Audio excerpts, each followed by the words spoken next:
പ്രഭാത വെളിച്ചത്തിന്റെ പൊന്നിൻ കതിരുകൾ പതിക്കുന്നതിന് മുമ്പേയുള്ള നനുത്ത ചില കാഴ്ചകൾ ഒപ്പിയെടുത്തുകൊണ്ടിരിക്കുകയായിരുന്നു ഞാൻ. അപ്പോഴാണ് നമ്മുടെ അദാനി അഥവാ മഞ്ഞക്കുഞ്ഞ് അല്ലെങ്കിൽ പൂച്ചു, നിങ്ങൾക്ക് ഇഷ്ടമുള്ള പേര് വിളിക്കാട്ടോ, അവൻ നമ്മുടെ അടുത്തോട്ട് വന്ന് നമ്മളോട് ഭയങ്കര സ്നേഹം കൊണ്ട് താനും എന്നാൽ പേടിച്ച് തൂറിയാണ് താനും.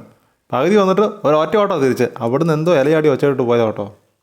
പക്ഷേ കൊച്ച് പിന്നെ വേറൊരു വഴി പിടിച്ചങ്ങ് പോന്നു കേട്ടോ.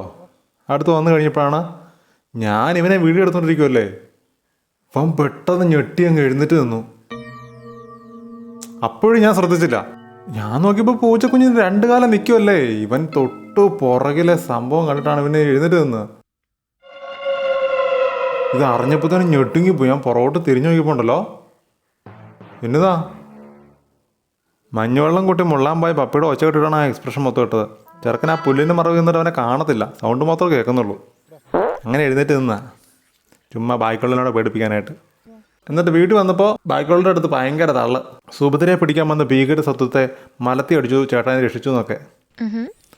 എന്നെ രക്ഷിച്ച കഥയൊക്കെ പറഞ്ഞു കേട്ട് അമ്പ വെള്ളം കുടിച്ചു പോയി കേട്ടോ. ഇത് കേട്ട് സഹിക്കാൻ വയ്യാതെ പപ്പി വീണ്ടും കൊണ്ടിട്ട് ഓടാൻ പോയി. അങ്ങനെ ഓടാൻ പോയപ്പോഴത്തേനും ഉണ്ട് ഇന്നലെ രാത്രി പോയ ടൂറാണെന്ന് തോന്നുന്നു. പലകാലം മഞ്ഞും കൊണ്ട് വരുന്നുണ്ട് കാർന്നോത്തി. കാണാം, ടാറ്റ.